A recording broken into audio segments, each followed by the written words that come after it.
ನಮಸ್ಕಾರ. ಮುಖ್ಯಾಂಶಗಳು.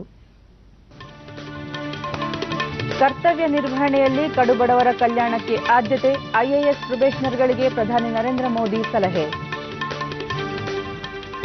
ರಾಜ್ಯ ಬಜೆಟ್ ಮಂಡನೆ ನಂತರ ಸಂಪುಟ ಪುನಾರಚನೆ, ಮುಖ್ಯಮಂತ್ರಿ Siddaramaiah.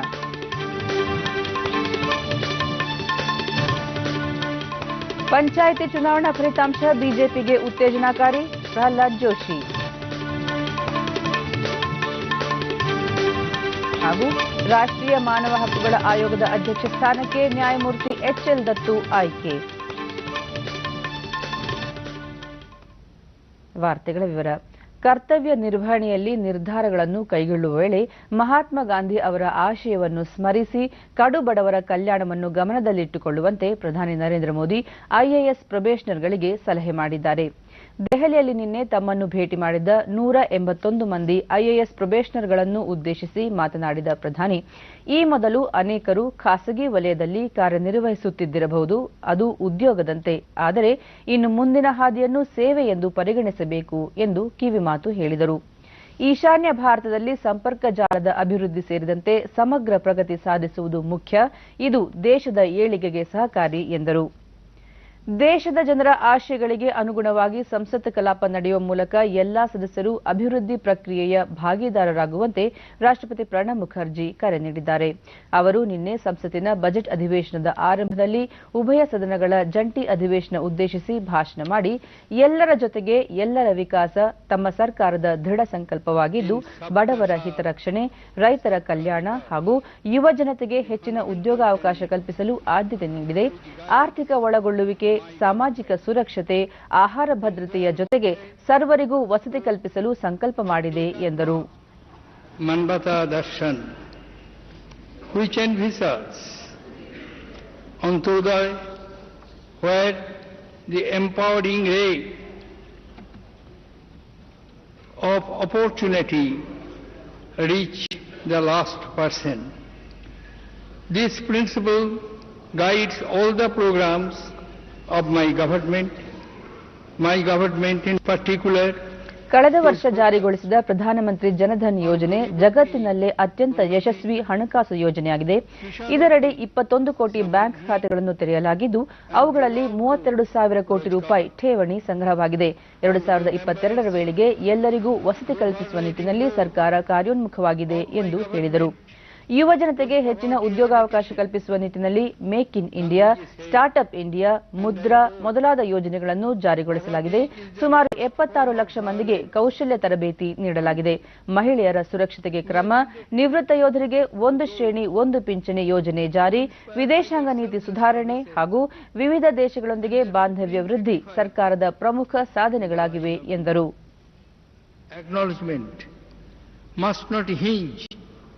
On ceremony or noble gestures of gratitude alone. In spite of huge financial implication of more than rupees 7,000 crore per year, my government has fulfilled its commitment to implement 4 decades old demand of one rank, one pension.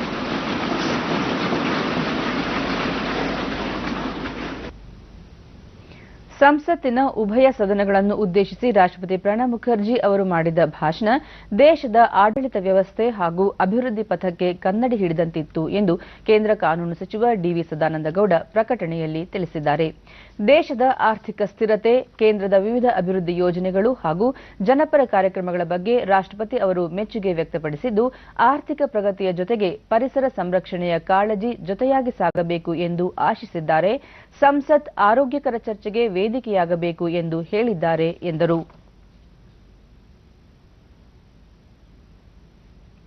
Railway ಸಚಿವ ಸುರೇಶ್ ಪ್ರಭು ಲೋಕಸಭೆಯಲ್ಲಿ ನಾಳೆ railway budget ಮಂಡಿಸಲಿದ್ದಾರೆ. Railway की ताकत है सिर्फ हिंदुस्तान को जोड़ने की नहीं, हिंदुस्तान को दौड़ाने की ताकत है. Railways become profitable, railways become commercially viable, and railways keep serving the citizens of India in a manner that really they expect from us. Udupi ಜಿಲ್ಲೆಯ ಬೈಂದೂರು ಮೂಕಾಂಬಿಕಾ ರೋಡ್ ರೈಲು ನಿಲ್ದಾಣದಲ್ಲಿ ಹೆಚ್ಚುವರಿ ರೈಲು ಹಳಿ ನಿರ್ಮಾಣಕ್ಕೆ ಮನವಿ ಮಾಡಿದ್ದು, ಈ ಬೇಡಿಕೆ ಈಡೇರುವ ವಿಶ್ವಾಸವಿದೆ ಎಂದು ಕೊಲ್ಲೂರು ಮೂಕಾಂಬಿಕಾ ಯಾತ್ರಿಕರ ಸಂಘದ ಅಧ್ಯಕ್ಷ ವೆಂಕಟೇಶ್ ಕಿಣಿ ಹೇಳಿದ್ದಾರೆ. ಪೌರಾಣಿಕ ಹಿನ್ನೆಲೆ ಇರುವ ಮತ್ತು ಪ್ರಮುಖ ಯಾತ್ರಾ ಸ್ಥಳವಾದ ಕೊಲ್ಲೂರು ಮೂಕಾಂಬಿಕಾ ದೇವಾಲಯಕ್ಕೆ ದೇಶದ ಹಲವೆಡೆಯಿಂದ, ಅದರಲ್ಲೂ ಕೇರಳದಿಂದ ಹೆಚ್ಚಿನ ಸಂಖ್ಯೆಯಲ್ಲಿ ಯಾತ್ರಾರ್ಥಿಗಳು ಬರುತ್ತಾರೆ. ಆದರೆ ಈ ರೈಲು ನಿಲ್ದಾಣದಲ್ಲಿ ಕೇವಲ ಏಕ ರೈಲು ಮಾರ್ಗ ಇರುವುದರಿಂದ ಪ್ರಸ್ತುತ ಎಕ್ಸ್ಪ್ರೆಸ್ ರೈಲುಗಳ ನಿಲುಗಡೆ ಸೌಲಭ್ಯ ಇಲ್ಲ. ಹೆಚ್ಚುವರಿ ಹಳಿ ನಿರ್ಮಾಣಕ್ಕೆ ಈಗಾಗಲೇ ಸಂಸದ ಬಿಎಸ್ ಯಡಿಯೂರಪ್ಪ ಅವರ ಮೂಲಕ ರೈಲ್ವೆ ಸಚಿವರಿಗೆ ಮನವಿ ಸಲ್ಲಿಸಲಾಗಿದೆ ಎಂದರು. ಕ್ರಾಸಿಂಗ್ ಸ್ಟೇಷನ್ ಮಾಡಬೇಕಾಗಿದೆ. ಈ ನಿಲ್ದಾಣದಲ್ಲಿ ಕೇರಳದಿಂದ ಬರುವ ಇನ್ನೂ ಹೆಚ್ಚಿನ ರೈಲುಗಳಿಗೆ ಇಲ್ಲಿ ನಿಲುಗಡೆಯನ್ನು ಕೊಡಬೇಕು. ತನ್ಮೂಲಕ ಒಂದು ಕೊಲ್ಲೂರಿನ ಬರುವ ಒಂದು ಯಾತ್ರಿಗಳಿಗೆ ಅತಿ ಅನುಕೂಲವಾಗುವುದರಲ್ಲಿ ಸಂದೇಹ ಇಲ್ಲ. ಸುಪ್ರೀಂ ಕೋರ್ಟಿನ ನಿವೃತ್ತ ಮುಖ್ಯ ನ್ಯಾಯಮೂರ್ತಿ ಕನ್ನಡಿಗ ಎಚ್ಎಲ್ ದತ್ತು ರಾಷ್ಟ್ರೀಯ ಮಾನವ ಹಕ್ಕುಗಳ ಆಯೋಗದ ನೂತನ ಅಧ್ಯಕ್ಷರಾಗಿ ನೇಮಕಗೊಳ್ಳಲಿದ್ದಾರೆ. ಪ್ರಧಾನಿ ನರೇಂದ್ರ ಮೋದಿ ಅವರ ಅಧ್ಯಕ್ಷತೆಯಲ್ಲಿನ ಸಮಿತಿ ಈ ಆಯ್ಕೆ ಮಾಡಿದ್ದು, ಈ ಸಂಬಂಧದ ಶಿಫಾರಸನ್ನು ರಾಷ್ಟ್ರಪತಿ ಅವರ ಅನುಮೋದನೆಗೆ ಕಳುಹಿಸಲಾಗುವುದು. ನ್ಯಾಯಮೂರ್ತಿ ದತ್ತು ರಾಷ್ಟ್ರೀಯ ಮಾನವ ಹಕ್ಕುಗಳ ಆಯೋಗದ ಅಧ್ಯಕ್ಷರಾಗಿ ಅಧಿಕಾರ ವಹಿಸಿಕೊಂಡ ಬಳಿಕ 5 ವರ್ಷಗಳ ಸೇವಾವಧಿ ಹೊಂದಿರುತ್ತಾರೆ.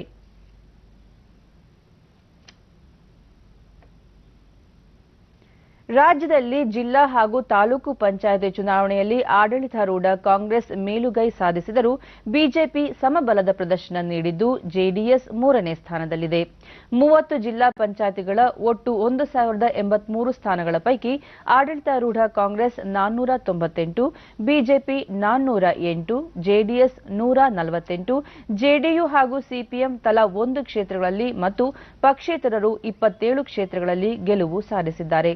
175 ತಾಲೂಕು ಪಂಚಾಯತಿಗಳ 3884 ಕ್ಷೇತ್ರಗಳ ಪೈಕಿ ಕಾಂಗ್ರೆಸ್ನ 1705, ಬಿಜೆಪಿಯ 1362, ಜೆಡಿಎಸ್ನ 610, ಬಿಎಸ್ಪಿಯ 5, ಸಿಪಿಎಂನ 6, ಜೆಡಿಯು 9 ಹಾಗೂ 179 ಪಕ್ಷೇತರ ಅಭ್ಯರ್ಥಿಗಳು ಮತ್ತು ಇತರೆ 8 ಅಭ್ಯರ್ಥಿಗಳು ಜಯಶಾಲಿಯಾಗಿದ್ದಾರೆ.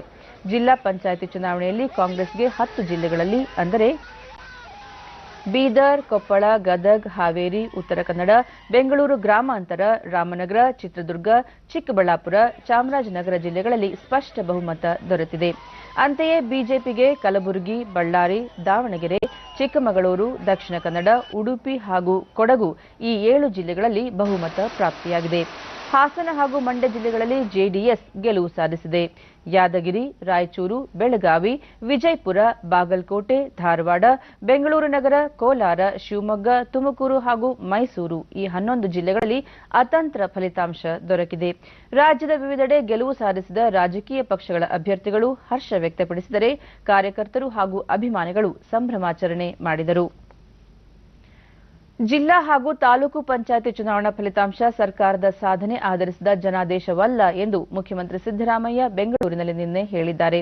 ಕಳೆದ ಬಾರಿಗಿಂತ ಈ ಬಾರಿ ಹೆಚ್ಚಿನ ಸ್ಥಾನ ಪಡೆಯುವ ಮೂಲಕ ಜನರ ವಿಶ್ವಾಸವನ್ನು ಉಳಿಸಿಕೊಂಡಿದ್ದೇವೆ. ಇನ್ನೂ ಹೆಚ್ಚಿನ ಸ್ಥಾನ ಗೆಲ್ಲುವ ನಿರೀಕ್ಷೆಯಿತ್ತು. ಅತಂತ್ರ ಜಿಲ್ಲಾ ಹಾಗೂ ತಾಲೂಕು ಪಂಚಾಯತಿಗಳಲ್ಲಿ ಪಕ್ಷೇತರರ ಸಹಕಾರದಿಂದ ಕಾಂಗ್ರೆಸ್ ಪಕ್ಷ ಅಧಿಕಾರ ಹಿಡಿಯಲಿದೆ.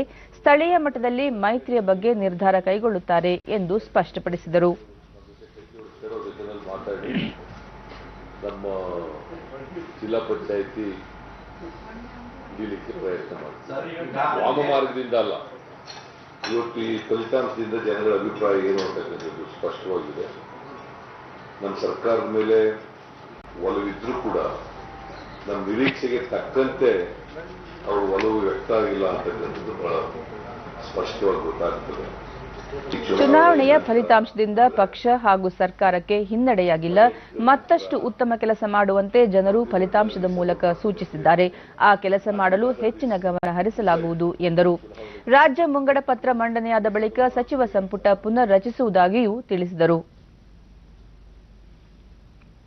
ಜಿಲ್ಲಾ ಮತ್ತು ತಾಲೂಕು ಪಂಚಾಯಿತಿ ಚುನಾವಣೆಗಳಲ್ಲಿ ರಾಜ್ಯದ ಜನತೆ ನೀಡಿರುವ ಬೆಂಬಲಕ್ಕೆ ಕೃತಜ್ಞತೆ ಸಲ್ಲಿಸುವುದಾಗಿ ಬಿಜೆಪಿ ತಿಳಿಸಿದೆ. ಬಿಜೆಪಿ ರಾಜ್ಯ ಘಟಕದ ಅಧ್ಯಕ್ಷ ಪ್ರಹ್ಲಾದ್ ಜೋಶಿ, ಪಂಚಾಯಿತಿ ಚುನಾವಣೆ ಫಲಿತಾಂಶ ಪಕ್ಷಕ್ಕೆ ಉತ್ತೇಜನಕಾರಿಯಾಗಿದೆ. ಜಿಲ್ಲಾ ಪಂಚಾಯಿತಿ ಸ್ಥಾನಗಳ ಪೈಕಿ ಆಡಳಿತ ಕಾಂಗ್ರೆಸ್ ಪಕ್ಷಕ್ಕಿಂತ ಬಿಜೆಪಿ ಕೇವಲ 90 ಸ್ಥಾನ ಹಿಂದಿದೆ. ಮುಖ್ಯಮಂತ್ರಿ ಸಿದ್ದರಾಮಯ್ಯ ನೇತೃತ್ವದ ಕಾಂಗ್ರೆಸ್ ಸರ್ಕಾರದ ವಿರುದ್ಧ ಮತದಾರರು ತಮ್ಮ ಅಸಮಾಧಾನವನ್ನು ಸ್ಪಷ್ಟವಾಗಿ ಸೂಚಿಸಿದ್ದಾರೆ ಎಂದು ಹೇಳಿದ್ದಾರೆ. ವಿಧಾನಸಭೆ ಪ್ರತಿಪಕ್ಷ ನಾಯಕ ಜಗದೀಶ್ ಶೆಟ್ಟರ್ ಜಿಲ್ಲಾ ಮತ್ತು ತಾಲೂಕು ಪಂಚಾಯಿತಿ ಚುನಾವಣೆಯಲ್ಲಿ ಆಡಳಿತಾರೂಢ ಕಾಂಗ್ರೆಸ್ಗೆ ಬಿಜೆಪಿ ಸಮಬಲದ ಸ್ಪರ್ಧೆ ನೀಡಿದೆ. 30 ಜಿಲ್ಲಾ ಪಂಚಾಯಿತಿಗಳ ಪೈಕಿ 9 ಜಿಲ್ಲೆಗಳಲ್ಲಿ ಪಕ್ಷ ಸ್ಪಷ್ಟ ಬಹುಮತ ಪಡೆದಿದ್ದು, ಅತಂತ್ರವಾಗಿರುವ 6 ಜಿಲ್ಲಾ ಪಂಚಾಯಿತಿಗಳಲ್ಲಿ ಅತಿ ಹೆಚ್ಚು ಸ್ಥಾನ ಪಡೆದಿದೆ. ರಾಜ್ಯ ಸರ್ಕಾರದ ಆಡಳಿತ ವೈಫಲ್ಯಕ್ಕೆ ಮತದಾರರು ತಕ್ಕ ಪಾಠ ಕಲಿಸಿದ್ದಾರೆ ಎಂದು ಹೇಳಿದ್ದಾರೆ.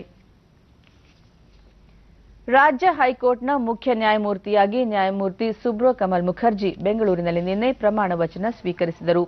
ರಾಜಭವನದ ಗಾಜಿನ ಮನೆಯಲ್ಲಿ ನಡೆದ ಸರಳ ಸಮಾರಂಭದಲ್ಲಿ ರಾಜ್ಯಪಾಲ ವಜೂಭಾಯಿ ವಾಲಾ ನ್ಯಾಯಮೂರ್ತಿ ಸುಬ್ರೋ ಕಮಲ್ ಮುಖರ್ಜಿ ಅವರಿಗೆ ಪ್ರಮಾಣ ವಚನ ಬೋಧಿಸಿದರು.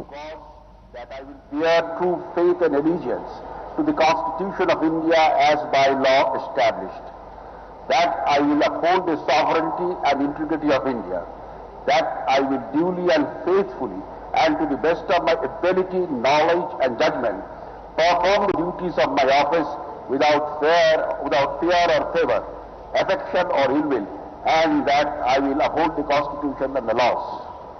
ರಾಜ್ಯಪಾಲ ವಜೂಭಾಯಿ ವಾಲಾ ಹಾಗೂ ಮುಖ್ಯಮಂತ್ರಿ ಸಿದ್ದರಾಮಯ್ಯ, ಸಚಿವರಾದ ಟಿಬಿ ಜಯಚಂದ್ರ, ಕೆಜೆ ಜಾರ್ಜ್ ಹಾಗೂ ರಾಜ್ಯ ಹೈಕೋರ್ಟ್ನ ನ್ಯಾಯಮೂರ್ತಿಗಳು ನೂತನ ಮುಖ್ಯ ನ್ಯಾಯಮೂರ್ತಿಗಳನ್ನು ಅಭಿನಂದಿಸಿದರು.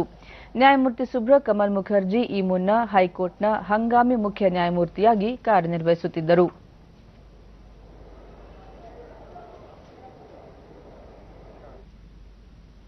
ಹಿಂದುಳಿದ ವರ್ಗಗಳ ಮಹಿಳೆಯರ ವೃತ್ತಿಯಲ್ಲಿ ಆಗುವ ಅನಾನುಕೂಲಗಳು ಹಾಗೂ ಮೌಢ್ಯಾಚರಣೆ ವಿರುದ್ಧ ಜಾಗೃತಿ ಮೂಡಿಸುವ ವಿಚಾರ ಸಂಕಿರಣ ಬೆಂಗಳೂರಿನಲ್ಲಿ ನಿನ್ನೆ ನಡೆಯಿತು.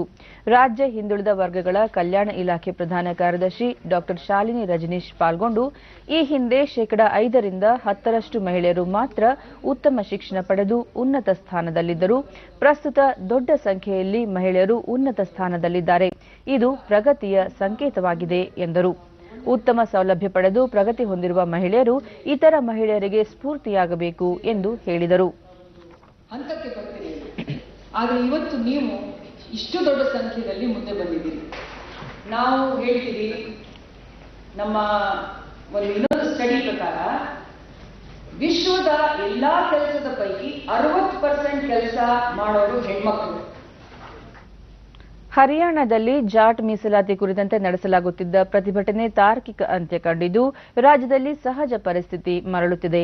ಸೋನಿಪತ್, ಭಿವಾನಿ, ಝಜ್ಜರ್ ಮತ್ತು ಲೋಥಲ್ ಹೊರತುಪಡಿಸಿ ಉಳಿದೆಡೆ ನಿಷೇಧಾಜ್ಞೆ ಸಡಿಲಿಸಲಾಗಿದೆ. ದೆಹಲಿ ಚಂಡೀಗಢ ನಡುವಿನ ರಾಷ್ಟ್ರೀಯ ಹೆದ್ದಾರಿ 10 ಅನ್ನು 10 ದಿನಗಳ ನಂತರ ಇದೇ ಮೊದಲ ಬಾರಿಗೆ ವಾಹನ ಸಂಚಾರಕ್ಕೆ ಮುಕ್ತಗೊಳಿಸಲಾಗಿದೆ.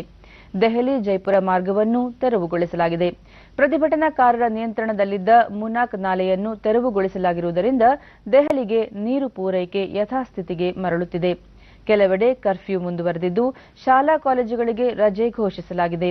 ಪ್ರತಿಭಟನಾ ಸ್ಥಳಗಳಿಗೆ ನಿನ್ನೆ ಭೇಟಿ ನೀಡಿದ್ದ ಮುಖ್ಯಮಂತ್ರಿ ಮನೋಹರ್ ಲಾಲ್ ಖಟ್ಟರ್, ಗಲಭೆಯಲ್ಲಿ ಮೃತಪಟ್ಟವರ ಕುಟುಂಬಗಳಿಗೆ ಸೂಕ್ತ ಪರಿಹಾರ ನೀಡಲಾಗುವುದು ಮತ್ತು ಉದ್ಯೋಗಾವಕಾಶ ಕಲ್ಪಿಸಲಾಗುವುದು, ಹಲ್ಲೆ ನಡೆಸಿದವರ ವಿರುದ್ಧ ಸೂಕ್ತ ಕ್ರಮ ಜರುಗಿಸಲಾಗುವುದು ಎಂದು ಭರವಸೆ ನೀಡಿದ್ದಾರೆ. ಒಟ್ಟಾರೆ ಈ ಪ್ರತಿಭಟನೆ ಮತ್ತು ಹಿಂಸಾಚಾರದಿಂದಾಗಿ ರಾಜ್ಯಕ್ಕೆ ಸುಮಾರು 20,000 ಕೋಟಿ ರೂಪಾಯಿ ಮೌಲ್ಯದ ಆಸ್ತಿ-ಪಾಸ್ತಿ ಹಾನಿಯಾಗಿದೆ ಎಂದು ಅಂದಾಜಿಸಲಾಗಿದೆ. ಈ ಮಧ್ಯೆ ಕೇಂದ್ರ ಸರ್ಕಾರಿ ಉದ್ಯೋಗದಲ್ಲಿ ಜಾಟ್ ಸಮುದಾಯಕ್ಕೆ ಮೀಸಲಾತಿ ಸಂಬಂಧ ಕೇಂದ್ರ ಸಂಸದೀಯ ವ್ಯವಹಾರಗಳ ಸಚಿವ ಎಂ ವೆಂಕಯ್ಯ ನಾಯ್ಡು ನೇತೃತ್ವದ ವಿಶೇಷ ಸಮಿತಿಯ ಸಭೆ ದೆಹಲಿಯಲ್ಲಿ ನಿನ್ನೆ ನಡೆಯಿತು. ಸಭೆಯ ನಂತರ ಕೇಂದ್ರ ಕೃಷಿ ಖಾತೆ ರಾಜ್ಯ ಸಚಿವ ಸಂಜೀವ್ ಬಲ್ಯಾನ್ ಸಾಂವಿಧಾನಿಕವಾಗಿ ಕಾನೂನು ಅನುಸಾರ ಮೀಸಲಾತಿ ನೀಡುವ ಕುರಿತಂತೆ ವಿಶೇಷ ಸಮಿತಿಯಿಂದ ಶಿಫಾರಸು ನೀಡುವ ಮುನ್ನ ಇನ್ನೂ ಹಲವು ಸಭೆ ನಡೆಸಲಾಗುವುದು ಎಂದರು. ಹಾವೇರಿ ಜಿಲ್ಲೆಯ ನರೇಗಲ್ ಗ್ರಾಮಸ್ಥರು ಸರ್ಕಾರವೇ ತಮ್ಮೂರ ಕೆರೆಯ ಹೂಳೆತ್ತಲಿ ಎಂದು ಕಾಯುತ್ತಾ ಕೂರದೆ ತಾವೇ ಹಣ ಒಟ್ಟುಗೂಡಿಸಿ ಕೆರೆಯ ಹೂಳೆತ್ತಿ ಪುನರುಜ್ಜೀವನಗೊಳಿಸಿ ಮಾದರಿ ಎನಿಸಿದ್ದಾರೆ. ಸರ್ಕಾರದಿಂದ ಹೂಳೆತ್ತುವ ಕೆಲಸವಾಗುವುದಿಲ್ಲ ಎಂಬುದನ್ನು ಅರಿತ ರೈತರು ತಾವೇ ಹಣ ಸಂಗ್ರಹಿಸಿ ಟ್ರ್ಯಾಕ್ಟರ್ ಮತ್ತು ಜೆಸಿಬಿ ವಾಹನಗಳನ್ನು ಬಾಡಿಗೆಗೆ ಪಡೆದು ಜೊತೆಗೆ ಶ್ರಮ ವಹಿಸಿ ಕೆರೆಯನ್ನು ಅಭಿವೃದ್ಧಿಗೊಳಿಸಿದ್ದಾರೆ. ಗ್ರಾಮದ ಮೊಹಮ್ಮದ್ ಶಫಿ ಮುಂಬರುವ ಮಳೆಗಾಲದಲ್ಲಿ ಕೆರೆಯಲ್ಲಿ ಹೆಚ್ಚು ನೀರು ಶೇಖರಣೆಯಾಗಲಿ ಎಂಬ ಉದ್ದೇಶದಿಂದ ಈ ಕಾರ್ಯ ಕೈಗೊಂಡಿದ್ದಾಗಿ ತಿಳಿಸಿದರು. ಇದು ಮಾಡ್ಕೊಂಡು ತಾಲೂಕ್ ಪಂಚಾಯತಿ, ಜಿಲ್ಲಾ ಪಂಚಾಯತಿ ಇವು ಯಾವ ಅನುದಾನ ಇದಕ್ಕೂ ಇಲ್ಲ ಸರ್. ಎಲ್ಲ ರೈತರ ಅನುದಾನದಿಂದನೇ ಈ ಕೆಲಸಗಳು ಮಾಡಕ್ ಕುಂತೀವಿ ಸರ್. ಕೆರೆ ಅಭಿವೃದ್ಧಿ ಸಮಿತಿ ಮಾಜಿ ಅಧ್ಯಕ್ಷ ಶಾಂತವೀರ ಶೀಲವಂತ ಐತಿಹಾಸಿಕ ನರೇಗಲ್ ಕೆರೆ ಹೂಳಿನಿಂದಾಗಿ ಹೆಚ್ಚಿನ ಪ್ರಮಾಣದಲ್ಲಿ ನೀರು ಸಂಗ್ರಹವಾಗುತ್ತಿರಲಿಲ್ಲ. ಹಾಗಾಗಿ ಸರ್ಕಾರದಿಂದ ಯಾವುದೇ ರೀತಿಯ ನೆರವು ಪಡೆಯದೆ ಗ್ರಾಮಸ್ಥರೆಲ್ಲ ಒಟ್ಟಾಗಿ ಈ ಕೆಲಸವನ್ನು ಮಾಡಲಾಯಿತು ಎಂದರು.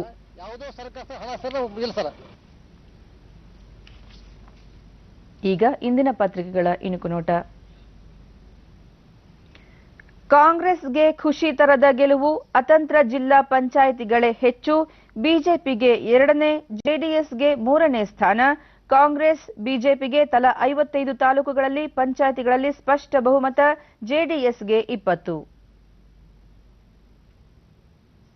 ಬಿಜೆಪಿಗೆ ಹುಮ್ಮಸ್ಸು, ಅಧಿಕಾರ ಇಲ್ಲದಿದ್ದರೂ ಉತ್ತಮ ಸಾಧನೆಯ ಖುಷಿ, 2018ರ ವಿಧಾನಸಭೆ ಚುನಾವಣೆ ಮೇಲೆ ಕಣ್ಣು. ಸಂಸತ್ ಕಲಾಪದಲ್ಲಿ ಪ್ರತಿಭಟನೆ ಬೇಡ, ಬಜೆಟ್ ಅಧಿವೇಶನದ ನಿಮಿತ್ತ ಜಂಟಿ ಸದನ ಉದ್ದೇಶಿಸಿ ರಾಷ್ಟ್ರಪತಿ ಮನವಿ. ಮಾನವ ಹಕ್ಕು ಆಯೋಗಕ್ಕೆ ಎಚ್ಎಲ್ ದತ್ತು ಅಧ್ಯಕ್ಷ. ಇವು ಇಂದಿನ ಪತ್ರಿಕೆಗಳ ಪ್ರಮುಖ ಸುದ್ದಿ. ಉಳಿದಂತೆ ಕೋರ್ಟ್ ತಪರಾಕಿ, ಶರಣಾದ ವಿದ್ಯಾರ್ಥಿಗಳು, ರಕ್ಷಣೆ ಕೋರಿದ್ದ ಖಾಲಿದ್ ಅನಿರ್ಬನ್ಗೆ ನಿರಾಸೆ, ರಹಸ್ಯ ಸ್ಥಳದಲ್ಲಿ ಬಂಧಿತರ ವಿಚಾರಣೆ.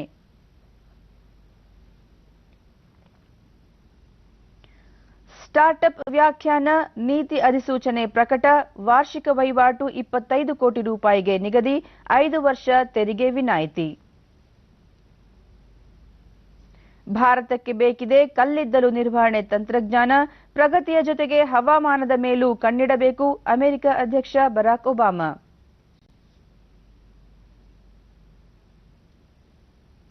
ಇಂದಿನಿಂದ ಏಷ್ಯಾ ಕಪ್ ಟಿ20, ಬಾಂಗ್ಲಾಗೆ ಧೋನಿ ಪಡೆ ಸವಾಲು, ಭಾರತಕ್ಕೆ ಶುಭಾರಂಭದ ನಿರೀಕ್ಷೆ.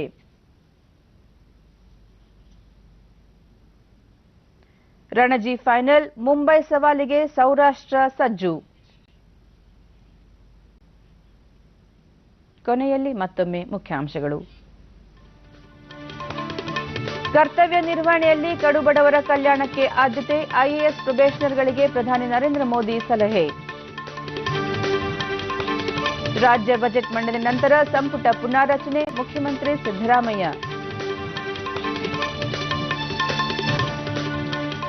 ಪಂಚಾಯಿತಿ ಚುನಾವಣಾ ಫಲಿತಾಂಶ ಬಿಜೆಪಿಗೆ ಉತ್ತೇಜನಕಾರಿ, ಪ್ರಹ್ಲಾದ್ ಜೋಶಿ. ಹಾಗೂ ರಾಷ್ಟ್ರೀಯ ಮಾನವ ಹಕ್ಕುಗಳ ಆಯೋಗದ ಅಧ್ಯಕ್ಷ ಸ್ಥಾನಕ್ಕೆ ನ್ಯಾಯಮೂರ್ತಿ ಎಚ್ಎಲ್ ದತ್ತು ಆಯ್ಕೆ. ನಮ್ಮ ಮುಂದಿನ ವಾರ್ತಾ ಪ್ರಸಾರ ಮಧ್ಯಾಹ್ನ 1 ಗಂಟೆಗೆ ಚಂದನದಲ್ಲಿ. ನಮಸ್ಕಾರ.